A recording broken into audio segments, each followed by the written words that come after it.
আসসালামু আলাইকুম। আগামীকাল রাত ৮টায় অর্থাৎ আগামীকাল মঙ্গলবার রাত ৮টায় চেন্নাই সুপার কিংস মাঠে নামবে গুজরাট টাইটান্সের বিপক্ষে।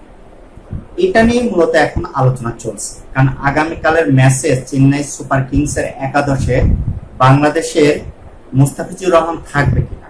কারণ বাংলাদেশি ক্রিকেট ভক্তদের কাছে একটা আবেগের জায়গা হলো এটা যে বাংলাদেশের একমাত্র প্রতিনিধি এবার যে আইপিএল খেলছে মুস্তাফিজুর রহমান, সে আগামীকাল গুজরাট টাইটান্সের বিপক্ষে মাঠে থাকবে কিনা বা একাদশে থাকবে কিনা।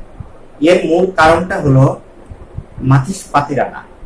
আপনারা জানেন যে বাংলাদেশের বিপক্ষে শ্রীলঙ্কা টি-20 সিরিজ চলাকালীন সময়ে তিনি হার্মিংস্ট্রং ইনজুরিতে পড়েন।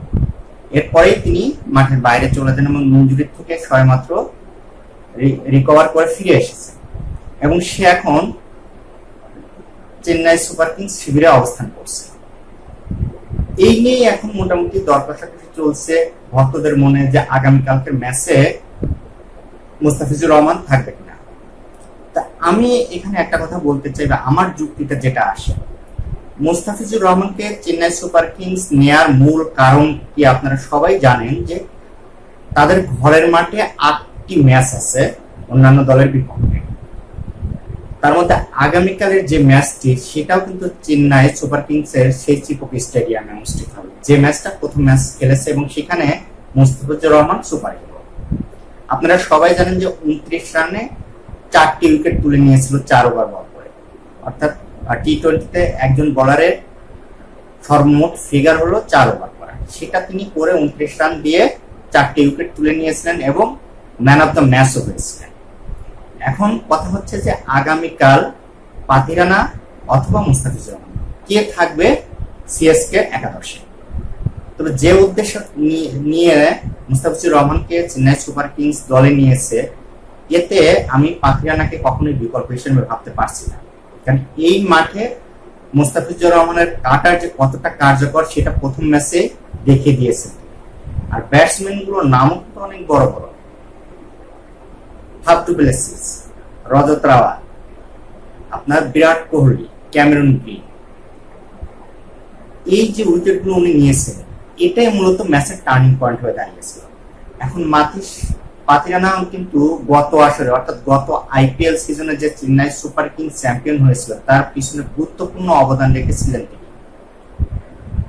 আপনারা সবাই জানেন সে 12 ম্যাচ খেলে 19 উইকেট নিয়েছিলেন। তার সর্বোচ্চ বোলিং ফিগার ছিল 15 রানে 3 উইকেট। তবে প্রথম ম্যাচে কিন্তু মুস্তাফিজুর রহমান তাকে ছাড়িয়ে গিয়েছেন। তিনি নিয়েছেন 29 রানে 4 উইকেট, অর্থাৎ 19তম ওভার বাদ দিলে, অর্থাৎ এই ডেথ ওভারটা বাদ দিলে বাকি যে 3টি ওভারে কিন্তু মুস্তাফিজুর রহমান দারুণ বল করেছেন। 3 ওভারে মাত্র 14 রান দিয়ে 4 উইকেট তুলে নিয়েছেন।